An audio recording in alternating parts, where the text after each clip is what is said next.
Hi,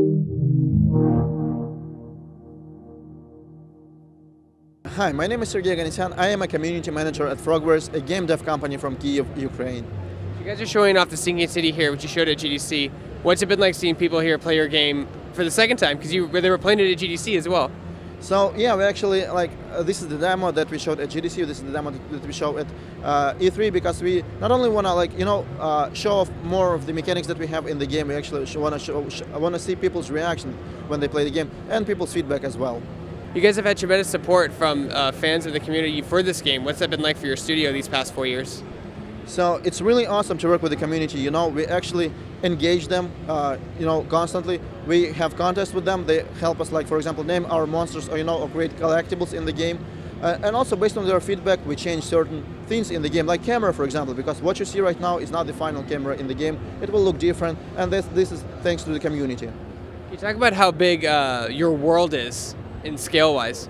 Oh, it's actually really big. I can give you the numbers. It's 1.5 by 1.5 kilometers, but that doesn't say much. What says much is that we have actually 7 different districts in terms of atmosphere, in terms of architecture.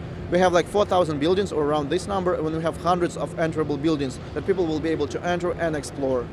Lovecraftian games have always been more about atmosphere and horror more than about action and shooting. How are you treating that in your game? Sure. So while we have combat, it plays a noticeable role, but it's not the major part of the game. So instead we have investigation mechanics, and we have, of course, exploration. So people who love Lovecraft will see numerous, not only references, but characters that he himself created. For example, hybrids, which fled to augment the city in the game from Innsmouth, which is, of course, a place that Lovecraft himself created. So there will be numerous references and throwbacks to Lovecraft for people who know him and love him. Can you talk about how you're handling puzzles and actions and as well as environments in your game? So I would say that while we do certain puzzle elements, it's not puzzles are not the main focus of the game. I would say that the main quest, investigation, mysteries, are the puzzle in itself. So this is the goal, and this is what we want to do. It's a whole picture that you have to piece together, by finding evidence, by finding clues, and by the time that you find all of this information, you will be able to put the whole picture together and understand what's going on. A lot of games lack atmosphere. They tend to focus more on the characters, but the city itself is a character, and you guys have really put a lot of work into that. Talk about that process. It's a hell of a work, to be honest. We did a lot of research. We hired an architect to help us build the city, because the city itself is an ecosystem. If there is street, you have to know why there is street, where it leads to, because it has to make sense, basically. And our city is actually inspired by Boston, for example, inspired by other places in New England, in Massachusetts, because we do want to make this city, believable and feel alive. We still obviously have a lot to do. We still need to add more content, more people to the streets and all that.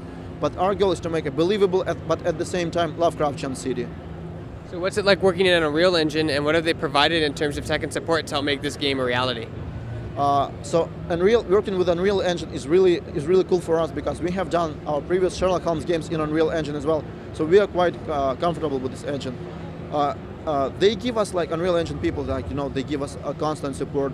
We cooperate with them. We ask for the new builds and all that, and they always lend us a hand. So by the way, now they nominated us for the most beautiful game made in Unreal Engine. This means we're on the right track, in our partnership. So when does your game come out, and what platforms will it be on? So it's coming to PC, Xbox One, and PS4, and it will be released on March 21st, 2019. Early next year. We still have a lot of polishing to do, animations, graphics, and all that, but we are working on that.